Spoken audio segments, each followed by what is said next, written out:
میرا نام یاسمین ہے اور میں پنجاب کے ایک چھوٹے سے گاؤں میں پیدا ہوئی اور اپنے ماں باپ کی اکلوتی بیٹی ہوں۔ سارے گاؤں میں میرے حسن کے چرچے تھے، لیکن میں کسی کو منہ نہیں لگاتی تھی۔ کسی مرد کی ہمت نہیں تھی کہ مجھ سے بات کر سکتا۔ میرے ابا نے مجھے گھوڑ سواری سکھائی تھی۔ میں اکثر ابا کے گھوڑے پر سیر کو نکل جایا کرتی تھی۔ سارے گاؤں کی لڑکیاں اور عورتیں مجھ سے خار کھاتی تھیں، کیونکہ ان کو میرے حسن سے کافی خدشات تھے۔ وہ کافی بیوقوف تھے، انہیں لگتا تھا کہ یاسمین ان کے شوہر، بیٹے یا بھائی کو لے اڑے گی، مگر یاسمین یعنی کہ میں اتنی گئی گزری نہیں تھی کہ کسی بھی رہتے غیرے کو اپنے قریب بھی آنے دیتی۔ میں بہت مضبوط کردار کی مالک تھی اور میرے ابا نے مجھے بہت کچھ سکھا رکھا تھا کہ ایسے لوگوں کو کیسے قابو کیا جا سکتا ہے۔ جب بھی کسی لڑکے نے میری طرف نظر اٹھا کر دیکھا، اسے میں نے وہ سزا دی کہ اس کے بعد سب نے توبہ کر لی۔ لیکن میری قسمت بری تھی کہ چودھری کے بیٹے کا دوست ایک دن ہمارے گاؤں میں آیا ہوا تھا اور اس نے مجھے گھوڑ سواری کرتے ہوئے دیکھا۔ میرے گھوڑے کے سامنے اس کی کار آ گئی، اچانک آ گئی تھی، تو وہاں سے ایک ملازم اتر کر آیا۔ اس نے مجھے کہا کہ اے لڑکی، تو اپنی گھوڑی پیچھے کر لے یا نیچے کچے میں چلی جا، سرکار کی گاڑی کے آگے سے ہٹ جا۔ میں جو کہ ہمیشہ سے اپنی مرضی چلاتی تھی، اس دن بھی میں نے ملازم کو کافی کچھ سنا دیا اور کہا کہ اپنے سرکار سے کہو کہ پیچھے ہو جائے، میں اپنی گھوڑی کچے میں نہیں اتاروں گی۔ میری باتیں سن کر چودھری کا دوست کار سے اتر کر آ گیا۔ اس نے مجھے دیکھا اور دیکھتے ہی رہ گیا۔ میری بحث وہ بہت اشتیاق سے سن رہا تھا۔ کچھ دیر کے بعد اس نے ملازم سے کہا کہ تم چپ رہو، اس لڑکی کو گزرنے دو، کار کو سائڈ پر کر دو۔ وہ اپنی مونچھوں کو تاؤ دیتا مسکرا کر بولا۔ میں نے اسے رغبت سے دیکھا اور اپنی گھوڑی کو ایڑ لگا کر اور وہاں کافی دیر تک وہیں کھڑا رہا، مجھے اور دیکھتا رہا۔ کچھ دنوں سے میں نے دیکھا تھا کہ میں جہاں بھی جاتی تھی وہ وہیں پر آ جاتا تھا۔ وہ کافی دیر تک وہیں کھڑا مجھے دیکھتا رہا۔ کچھ دنوں سے میں نے دیکھا تھا کہ جہاں بھی میں جاتی تھی وہاں وہ چودھری کا دوست ہمیشہ دکھائی دیتا۔ میرے ابا نے بیٹوں کی طرح میری تربیت کی تھی، لیکن وہ یہ بات بھول گئے تھے کہ میں تھی تو ایک لڑکی ہی، وہ ایک غریب کی بیٹی۔ عزت امیر زادوں سے محفوظ رکھنا بہت مشکل ہے۔ اس شخص کی آنکھوں میں ایک تپش تھی، میں نہ جانے کیوں اسے دیکھ کر گھبرا جاتی تھی۔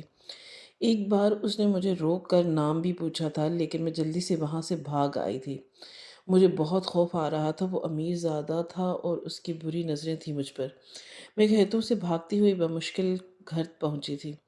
میرا دل خطرناک حد تک تیز دھڑک رہا تھا اور ہاتھ پیر بھی کانپ رہے تھے۔ آج سے پہلے میں کسی سے اتنی خوف زدہ نہیں ہوئی تھی۔ میں نے دل ہی دل میں سوچ لیا تھا کہ میں اب باہر نہیں جاؤں گی۔ میں جلدی سے اماں کے پاس آ کر بیٹھ گئی۔ ساری رات مجھے اس کی خوفناک آنکھیں ڈراتی رہیں۔ صبح بھی میرا خوف ختم نہ ہو سکا۔ شام ہونے لگی، ملکہ سا اندھیرا پھیل گیا۔ اماں نے اچانک مجھے کہا کہ کھیت سے پیاز توڑ کر لا اور بھنڈیاں بھی لانا، سالن بنانا ہے۔ میں یہ سن کر ڈر گئی۔ اماں کو بولا کہ اب تو بہت دیر ہو گئی ہے، اماں سویرے کیوں نہ کہا، لیکن اماں نے مجھے جھاڑ پلائی کہ کوئی دیر نہیں ہوئی، روز تو ہر جگہ دندناتی پھرتی ہے، اب تجھے موت پڑ رہی ہے۔ مجبوراً میں ٹوکری اٹھا کر اور ڈرتے ڈرتے باہر نکلی۔ کھیت گھر سے بہت ہی قریب تھے، جہاں ہر طرح کے موسمی سبزیاں اگائی گئی تھی۔ میں سبزی توڑنے لگی اور ادھر ادھر بھی دیکھتی جا رہی تھی، وہاں کوئی بھی نہ تھا۔ اب کچھ سکون سے سبزی توڑنے لگی، لیکن اسی وقت مجھے گھوڑے کی کھنکھناہٹ کی آواز سنائی دی۔ میں چونکہ سر پر اٹھایا تو سامنے وہی شخص گھوڑے پر سوار مجھے دیکھ کر مسکرا رہا تھا۔ میرے ہاتھ سے ٹوکری چھوٹ گئی اور میں جیسے تیسے وہاں سے بھاگنے لگی۔ اندھیرا بھی بڑھتا جا رہا تھا اور میرے پیچھے آتا جا رہا تھا اور میں گرتی پڑتی وہاں سے بھاگ رہی تھی۔ ابا، میں زور سے چلائی، لیکن اس نے اچانک مجھے پکڑ کر اپنے گھوڑے پر لادا اور گھوڑے کو ایڑی لگا دی۔ گھوڑا اب کافی تیز دوڑ رہا تھا۔ میرا منہ اس نے ایک ہاتھ سے بند کیا ہوا تھا تاکہ میری آواز کسی تک نہ پہنچ پائے۔ کافی دور جانے کے بعد وہاں سڑک پر ایک جیپ کھڑی تھی۔ اس نے مجھے اتارا اور جیپ میں زبردستی ڈالا۔ دروازہ لاک کر کے اس نے اپنے ملازم کو گھوڑا واپس لے جانے کا کہا اور جیپ کو کافی تیز رفتاری سے بھگانے لگا۔ میں نے بہت شور مچایا تو اس نے میرا منہ کس کے میرے دوپٹے سے باندھ دیا۔ ہاتھ پہلے ہی باندھ چکا تھا۔ پوری رات ہم سفر کرتے رہے، وہ کہیں بھی رکتا نہ تھا۔ اس نے بس ایک چھوٹے سے قصبے سے پیٹرول بھروایا تھا۔ صبح ہونے والی تھی کہ اس نے بڑے سے آہنی گیٹ کے سامنے جیپ روکی۔ چوکیدار نے گیٹ کھولا اور جیپ اندر جانے لگی۔ اس نے مجھے کھینچ کر اتارا۔ میں نے بہت زور آزمائی کی لیکن اس کی گرفت سے آزاد نہ ہو سکی۔ وہ مجھے ایک بڑے سے کمرے میں لے گیا جہاں پر بہت سے لوگ بیٹھے تھے۔ اس نے مجھے کچھ عورتوں کے حوالے کیا۔ اسے تیار کرو۔ میں چیختی چلاتی رہی لیکن وہ عورتیں مجھے کھینچتی ہوئی اندر لے گئیں۔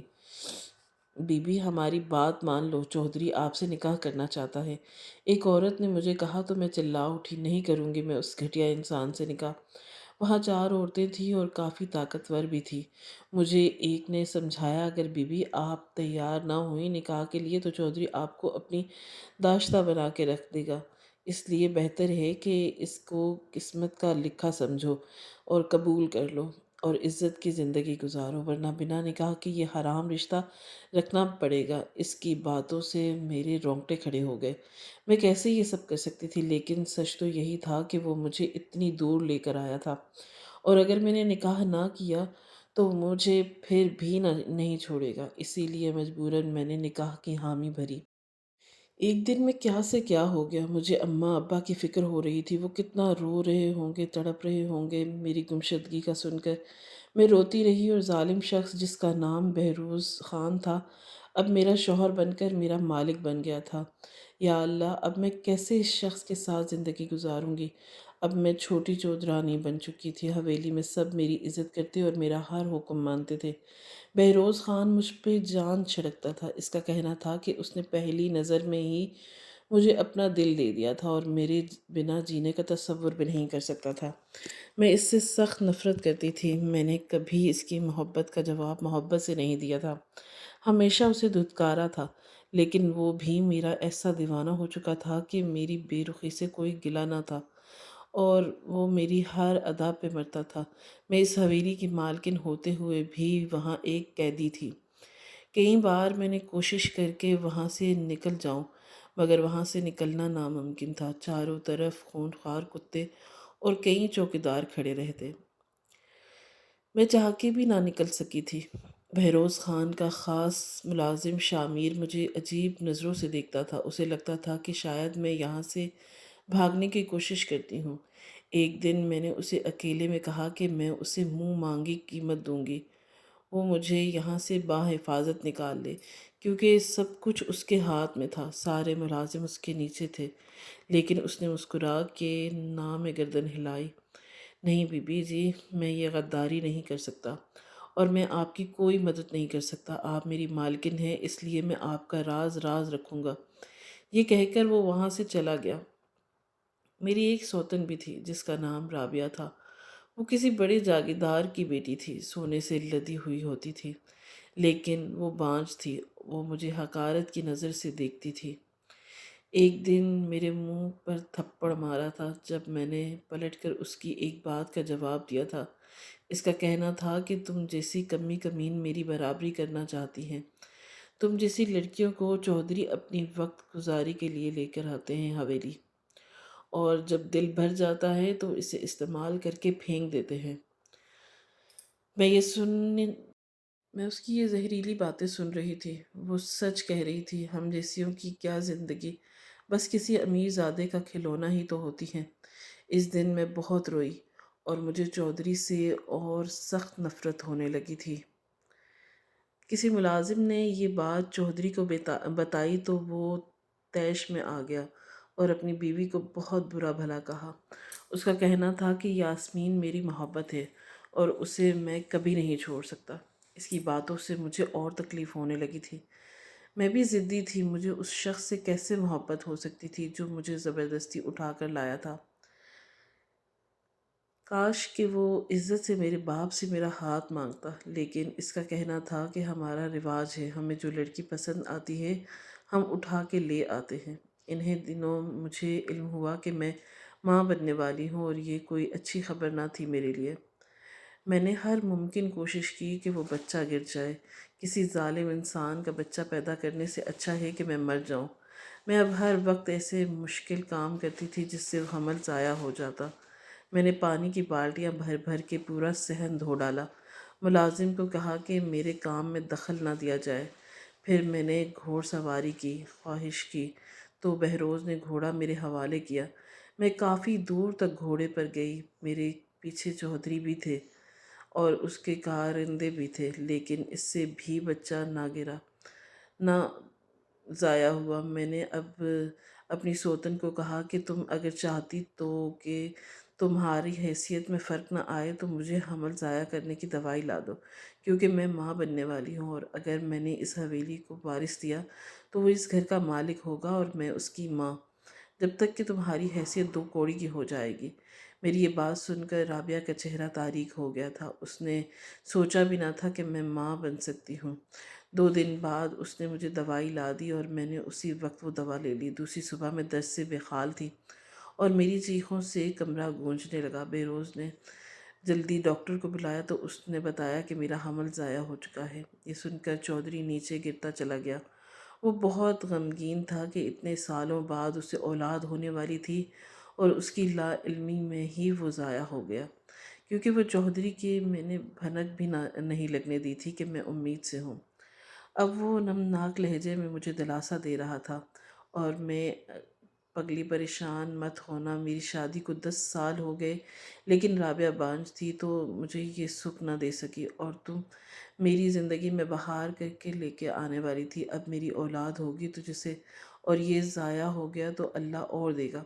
اور اس بات سے بنجر تھا کہ یہ تو میرا ہی کام تھا کہ وہ بے اولاد رہے، لیکن شام کو ہی جلن کے مارے میری سوتن نے اس کے بتا دینا کہ یاسمین نے خود بچہ گرایا ہے۔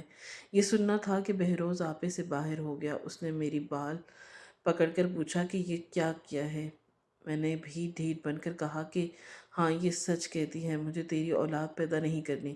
اسی رات میں نے چودھری کو دیکھا، اس کا جو روپ تھا وہ الگ تھا۔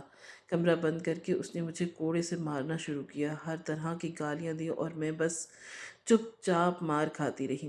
آج میں مار کھا کے بھی بہت خوش تھی۔ مجھے اس کی مار اذیت نہیں دے رہی تھی جتنا اس کی قربت دیتی تھی۔ بول ایسا کیوں کیا تو نے نامراد؟ اس نے تھک ہار کر پوچھا۔ کیونکہ میں نے تجھ سے آج بھی نفرت کرتی ہوں، میں نے غصے سے اس کے منہ پر تھوکا۔ بے حیا، تجھے عزت راست نہ آئی؟ اس نے غصے میں آ کر مجھ سے پھر سے پیٹنا شروع کر دیا اور 3 طلاقیں میرے منہ پر ماری اور کمرے سے باہر نکل گیا۔ جاتے جاتے وہ باہر سے تالا لگا کر چلا گیا۔ میرا پہلے ہی درد سے برا حال تھا اور بہروز خان کی مار نے مجھے آدمرا کر دیا، لیکن اس کے آخری الفاظ مجھے زندگی بخش گئے تھے۔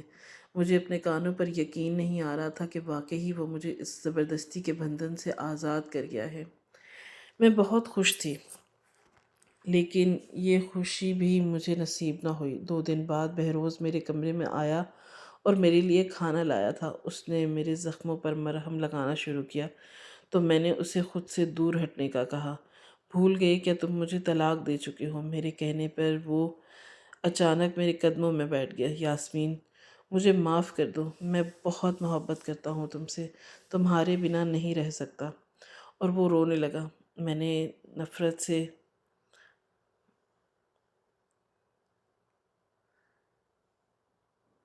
سے منہ پھیر لیا۔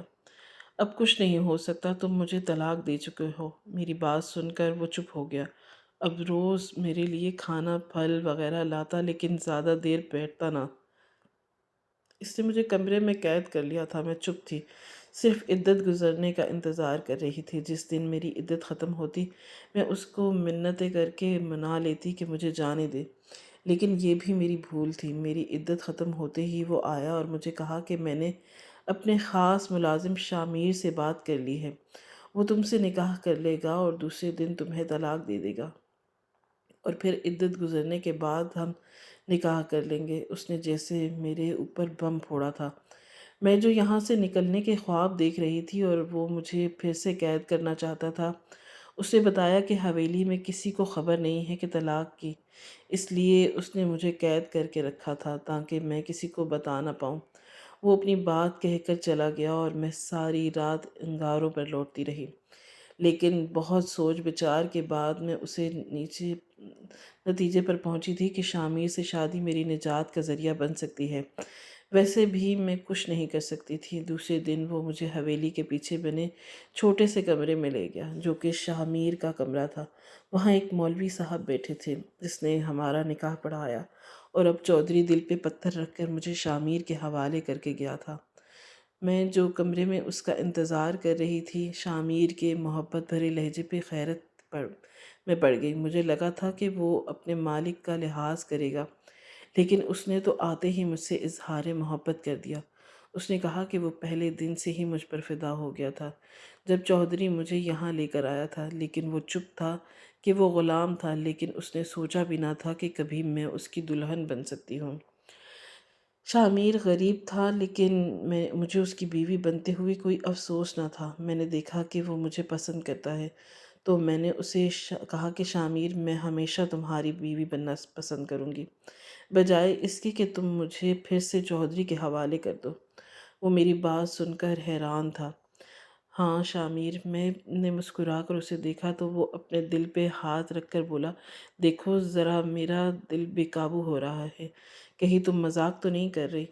میں نے اس کے دل پہ ہاتھ رکھ کر قسم کھائی کہ میں مذاق نہیں کر رہی، لیکن تمہیں میرا ساتھ دینا ہوگا، کسی طرح سے چودھری کو راستے سے ہٹانا ہوگا۔ میری بات سن کر وہ چپ رہ گیا۔ میں نے جلدی سے اس کا ہاتھ تھام لیا۔ دیکھو شامیر، اب میں تمہاری منگوہا ہوں، میرے سارے حقوق تمہیں حاصل ہیں، تم کیوں مجھے اس کے حوالے کرو گے؟ شامیر میری سوچ میں تھا اور کچھ دیر بعد وہ میری ہر بات مان چکا تھا۔ اس نے مجھ سے وعدہ کیا کہ وہ مجھے چودھری کے حوالے نہیں کرے گا۔ صبح ہوتے ہی چودھری نے دروازہ پیٹنا شروع کر دیا۔ میں نے دروازہ کھولا، وہ کھڑا مجھے عجیب نظروں سے دیکھ رہا تھا۔ شامیر کہاں ہے؟ اس نے بے رخی سے پوچھا۔ شاید کل رات وہ سو نہیں پایا تھا، وہ تو باہر گیا ہوا ہے۔ میں نے جھوٹ بولا، چودھری واپس چلا گیا۔ میں جانتی تھی کہ وہ شامیر کو کیوں ڈھونڈ رہا تھا تاکہ وہ مجھے طلاق دے، لیکن شامیر تو کمرے میں ہی تھا۔ چودھری کے جاتے ہی وہ چپکے سے باہر نکلا اور رات کو ہی وہ ایک خطرناک قسم کا زہر اپنے ایک دوست کے ذریعے منگا چکا تھا۔ وہ جلدی سے حویلی کے کچن میں گیا اور چودھری کا ناشتہ مانگا۔ ملازمہ نے ناشتہ بنا کر دیا۔ شامیر نے ناشتے میں وہ زہر ملا دیا اور ناشتہ چودھری کی بیٹھک کی طرف لے گیا جہاں وہ شامیر کا انتظار کر رہا تھا۔ کہاں تھے کمبخت؟ اسے دیکھ کر وہ چلایا، سرکار میں تو آپ ہی کے پاس آ رہا تھا، پھر ملازمہ نے آپ کا ناشتہ دے دیا۔ یہ لیں سرکار، نوش فرمائیں۔ وہ خوشامد کرتا ہوا بولا، میں نے تجھے جو کہا تھا وہ کام کر دیا؟ وہ طلاق کے بارے میں پوچھ رہا تھا۔ جی سرکار، کرنے ہی لگا تھا کہ مالکن نے کہا کہ ان کی طبیعت بہت خراب ہو رہی ہے تو ان کے لیے آپ سے دوائی لینے آیا تھا، بہت سر درد کی شکایت کر رہی تھی۔ اس نے بہانہ بنایا۔ چودھری نے پریشان تو ہوا اس پر اس نے بہانہ بنایا اور چودھری پریشان تو ہوا اس پر اس نے ظاہر نہ کیا، اور شامیر کے اصرار پر اس نے ناشتہ ختم کیا اور وہ وہاں سے چلا آیا۔ آدھے گھنٹے بعد سب کو خبر مل گئی کہ چودھری اپنی بیٹھک میں بے ہوش پڑا ہے۔ حویلی میں کہرام مچ گیا۔ اسی کا فائدہ اٹھا کر میں نے شامیر کے کمرے سے نکل کے بیٹھک میں پہنچ گئی جہاں میری سوتن بین کر رہی تھی، کیونکہ ڈاکٹر نے بتایا تھا کہ چودھری اب اس دنیا میں نہیں رہا۔ مجھے دیکھ کر رابعہ نے میری سے پکڑ کر مجھے کھینچا اور ایک ملازمہ کو کہا کہ اسے یہاں سے باہر نکال دو۔ بڑی آئی تھی میرے مقابلہ کرنے والی۔ رابعہ بیوہ ہو گئی تھی، لیکن اسے اب بھی مجھ سے جلن ہو رہی تھی۔ ملازموں نے مجھے دھکے دے کر باہر نکالا اور میں تو یہی چاہتی تھی۔ میں نے گیٹ سے باہر قدم رکھا تو ٹھنڈی ہوا کا خالص جھونکا مجھے نئی زندگی کی نوید سنا رہا تھا۔ کچھ قدم چل کر میں نے پیچھے مڑ کر دیکھا تو وہاں لوگوں کا ہجوم جمع ہو چکا تھا۔ جوک در جوک لوگ تعزیت کے لیے جمع ہو رہے تھے۔ چودھری آج تمام اپنی دنیا تر چالوں سمیت فنا ہو چکا تھا اور میں آزاد ہو چکی تھی۔ شامیر سواری لیے گاؤں کے باہر میرا انتظار کر رہا تھا۔ مجھے اس تک پہنچنے کی جلدی تھی۔ میں چاہتی تو چودھری کو قبول کر لیتی، لیکن میں اس کے ظلم کے سامنے جھکنا نہیں چاہتی تھی۔ شاید اسی وجہ سے میں نے اس کی ہر محبت کو ٹھکرایا تھا اور اس کے بدلے شامیر کی بیوی بننا قبول کیا تھا، کیونکہ شامیر نے مجھے اس سے آزادی دلائی تھی۔ میں شامیر کے ساتھ زندگی گزارنے کا وعدہ کر چکی تھی۔ اب مجھے اس کی ہو کر رہنا تھا۔ میری ساری وفائیں اب اسی کی تھی۔ خوشی سے تیز تیز قدم اٹھاتی جانے لگی تھی۔